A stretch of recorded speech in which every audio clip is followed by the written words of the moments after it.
Rocío Monasterio, muy buenas. Buenas noches. Bueno, buenas noches. ¿Qué tal va esa tournée de Vox que estáis de los más activos, no? Bueno, no paramos y somos bien recibidos en todos Ayer sitios. llenazo en Madrid. Ayer llenamos en Madrid y sobre todo fue un acto pues donde mucha gente que nos conocía un poco pero no nos conocía bien, pues yo creo que tuvo la oportunidad de escuchar 3 discursos que explicaban nuestras propuestas con claridad. Haremos muchos más porque vemos a la gente que tiene ganas de conocer lo que proponemos y de aquí a verano pues haremos muchos más en Madrid y en otras provincias. Yo el sábado estoy en Tarragona, estaremos en Asturias también este fin de semana, Javier Ortega, Santi también se está moviendo, Santiago Abascal por España, o sea que estamos muy activos. ¿Sí? Hombre, yo creo que esto se exagera también y da una doble imagen. Por una parte nos está contando Podemos fragmentado, nos están intentando contar, y por otra parte nos están diciendo el PSOE tan desnortado que es capaz de ofrecerle a Carmena. Eso es lo que leen los que vemos la noticia, esa es la doble vertiente. Por otra parte, yo creo que los candidatos que tenía el PSOE, pues algunos están de retirada. Narbona yo creo que está tocada por la Gürtel valenciana. Entonces lo tiene complicado. Yo creo que el PSOE ahora mismo probablemente lo que está haciendo es tantear porque no tiene claro no tiene claro a quién va a llevar en Madrid. Madrid es muy importante ver qué candidato vas a presentar en Madrid y el PSOE yo creo que ahora tiene una empanada importante, ¿no? Y yo lo leo así, yo creo que se ha exagerado. Dudo que haya existido realmente algo serio de propuesta desde el PSOE a Carmena. ¿Vox tiene claro cuál va a ser su candidato en Madrid? Vox, los candidatos se votan en primarias. O sea que ¿Y cuándo son esas primarias? Las primarias se convocarán después de verano, yo creo. Pero en Vox se vota, o sea que lo votan los afiliados. Y nos encontramos a Rocío ahí. ¿Rocío Monasterio es una posible candidata? Rocío estará donde decidan los afiliados. Bueno, pues eso ya, eso no te diferencia. No Rocío de momento se dedica a trabajar por las ideas de Vox, que es de lo que se trata. Bueno, Rocío, en eso no os diferenciáis de los demás partidos. Siempre decís el lugar común, donde me pongan. Vale. Pero aquí se vota. Somos el partido que más votamos. Vale, pero ¿y a ti qué te gustaría? Anda, di lo que tú querrías. Miguel, ¿te quieres sentar aquí y hacer la entrevista? Hombre, no tengo ningún nombre, tanto que puedes preguntar, por eso te digo. Rocío, por favor, en Vox no estamos pensando en qué posición vamos a ir, la verdad. Si desmientes que le vayáis a hacer una oferta a Carmena, ¿no? Lo que tenemos claro es que a Carmena nunca le haríamos una oferta. Más opinión, Rocío. Bueno, yo creo que los socialdemócratas, los socialistas y los del Partido Popular ya no saben cómo cuadrar las cuentas, solo saben pues aumentar el gasto y no entienden que lo que hace falta es que creemos riqueza y para que creemos riqueza una medida fundamental es que no nos veamos perseguidos ni expoliados por el señor Montoro o por su equivalente socialista. Y no entienden que las empresas, si se sienten expoliadas, dejan de generar riqueza y dejan de crear empleo. No entienden que las familias necesitan tener margen para poder ahorrar y para poder consumir, etcétera, etcétera. Entonces, ya lo ha dicho el Fondo Monetario Internacional, no hay margen fiscal para seguir ahogando a los españoles. Y para cuadrar las cuentas hace falta estar dispuestos a reducir el gasto público en todo aquello que es ineficaz, y empezando por las autonomías, pero para eso no están dispuestos. De hecho, mire, veríamos hoy al presidente Rajoy reunirse con la presidenta andaluza y con el señor Lambán para reunir otra vez al Consejo de Política Fiscal de las autonomías para volver a repartir prebendas entre las autonomías. Y lo que tenemos que entender que este sistema autonómico que gasta muchísimo de lo que no tenemos es el que nos retrae recursos para dedicar a otras cosas que sí necesitamos, como son las pensiones, la sanidad y la educación. Y va a llegar el momento en que vamos a tener que elegir, por ejemplo, entre autonomías o pensiones. Y vamos a tener que elegir entre el bienestar de los políticos o el bienestar de los españoles, porque las familias y las pequeñas empresas ya estamos cansados de que siempre que no les cuadran las cuentas a los políticos se dediquen a expoliarnos, porque no saben otra cosa, porque además en parte el problema que tienen es que la mayoría de ellos, la mayoría de nuestros políticos que están en el Congreso no han creado riqueza en su vida. No han pagado una nómina en su vida, no han generado un puesto de trabajo en su vida, aunque nos dicen que crean empleo ellos. No entienden que los empleos los crean los empresarios, ¿no? Y si no les damos las condiciones adecuadas nunca van a poder generar riqueza, ¿no? Entonces, esto es un principio que tienen que entender y que, desde luego, pues los socialistas y el Partido Popular, que ambos están en la socialdemocracia, pues no parecen entenderlo y no parecen que vayan por ese camino. Y además nos han estafado a muchos votantes del Partido Popular que pensaron que este gobierno les iba a bajar los impuestos y lo primero que hicieron, el primer día, salió el señor Montoro a subirnos los impuestos a todos. Esa fue la primera de las grandes traiciones del Partido Popular. Y Diego, pero podemos empezar a analizar los consejos de las grandes empresas de Telefónica. ¿Cuántos hay del PSOE?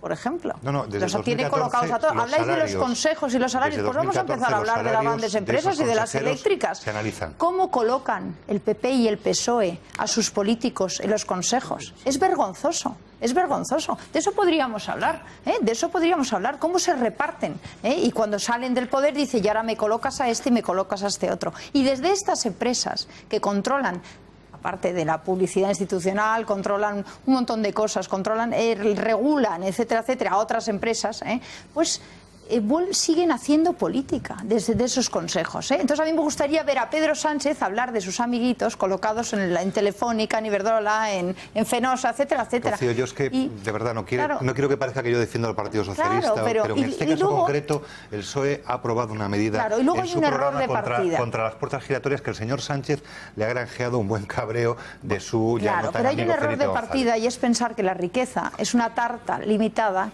que cuando unos se hacen más ricos, los otros pierden. Es que a lo mejor somos capaces de generar riqueza para todos, porque eso es un error de partida cuando analizamos el tema de cuántos se hacen ricos, cuántos se hacen pobres. No, es que la riqueza se puede crear y se puede aumentar la tarta. No es una tarta que cuando unos resulta que se hacen más ricos es en detrimento de otros más pobres. Aunque sí es verdad que lo que hemos sufrido en España, la clase media, lo que ha sufrido la clase media en España es un expolio brutal. Rocío y Miguel.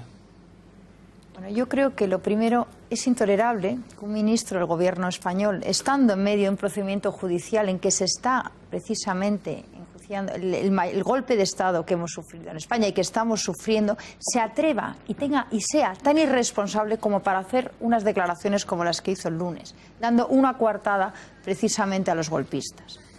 Además, es poner en duda el sistema judicial y lo que dice un magistrado como es el magistrado Llarena.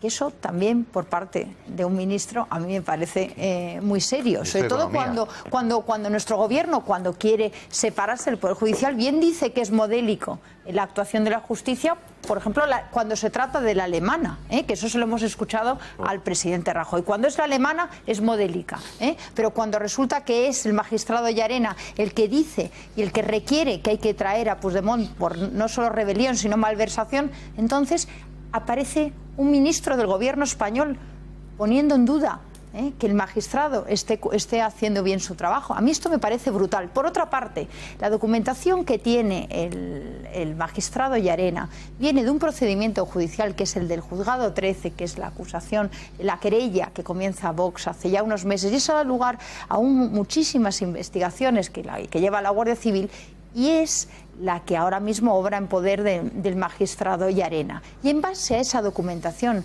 que no son cosas de 2 días, es un trabajo de muchísimo tiempo, de escuchas telefónicas, de comprobación de facturas, de pagos, como habéis dicho, en la que se comprueba además de testimonios, porque ya se ha tomado declaración en el juzgado 13 a muchos empresarios que entran en contradicción. Todo eso es lo que da lugar a la base argumental para que se pida que Puigdemont venga por no solo rebelión sino malversación, y que se juzgue a todos los golpistas por malversación. Entonces, esto es un tema muy serio. Lo que ha pasado con Montoro es un tema muy serio y efectivamente, como poco, es de una irresponsabilidad brutal. Y yo creo que los españoles no nos merecemos tener un ministro que se atreve a hacer estas declaraciones cuando estamos sufriendo un golpe de Estado, que lo hemos frenado, pero esto no se ha acabado. Y más bien parece que algunos lo que están buscando es la impunidad de los golpistas. La impunidad de los golpistas. Porque es de verdad, o sea, los que estamos dentro con el tema de la acusación popular, a veces nos lo planteamos. Si cuando nos están hablando de hacer política aquí, lo que estamos buscando es la impunidad de los que han atentado tan gravemente contra los intereses de España y de los españoles. Y esto nos lo tenemos que plantear.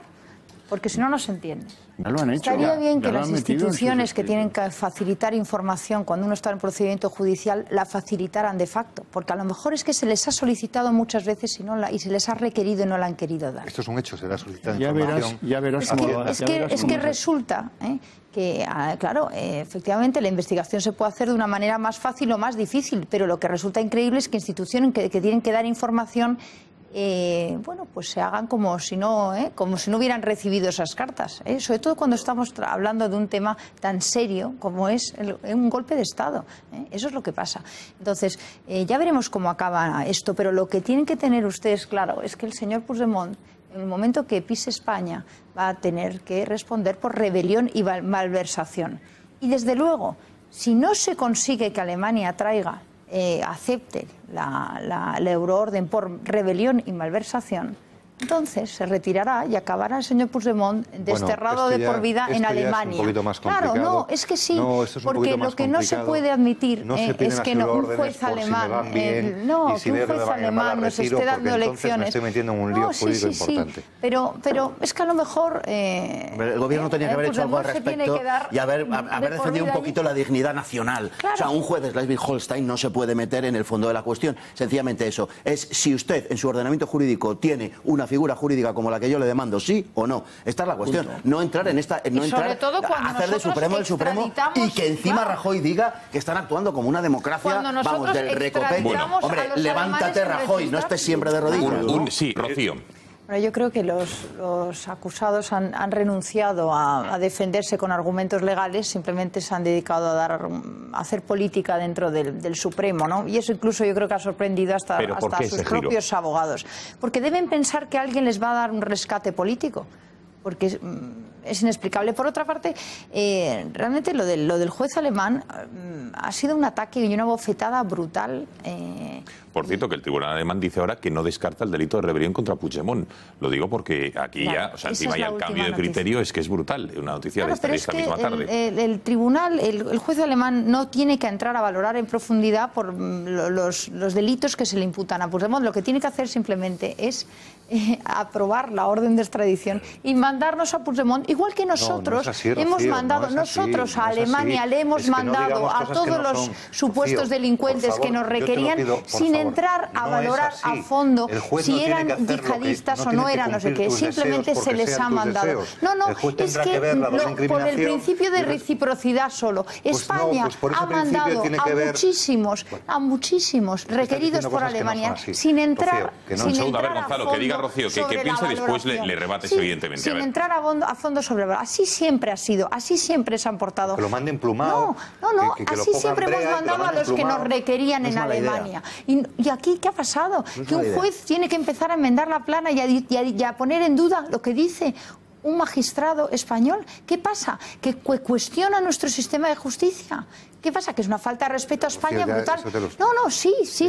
Y tenemos que empezar a hacernos respetar en Europa. No podemos pretender esto, sí, todas las naciones en Europa, como esto que nos dicen nuestros políticos, ¿no? De que nos decían muchos desde el escenario en Barcelona, me acuerdo, agarraditos a la bandera de Europa, nos llamaban turbas, y estaban enarbolando la bandera europea diciendo que Europa nos iban a salvar del señor Puigdemont, del supremacismo, del nacionalismo excluyente catalán. Pues resulta que Europa justamente es el que el juez alemán justamente es el que nos ha dado una bofetada. Y resulta que hoy quizás muchos entenderán que los que tenían que haberse callado y no habernos llamado turbas a los que decíamos Puigdemont a prisión, probablemente teníamos muchísima razón, y dejar ya, de verdad, lo que tenemos que hacer es que se nos respete y que un juez alemán no nos pueda venir a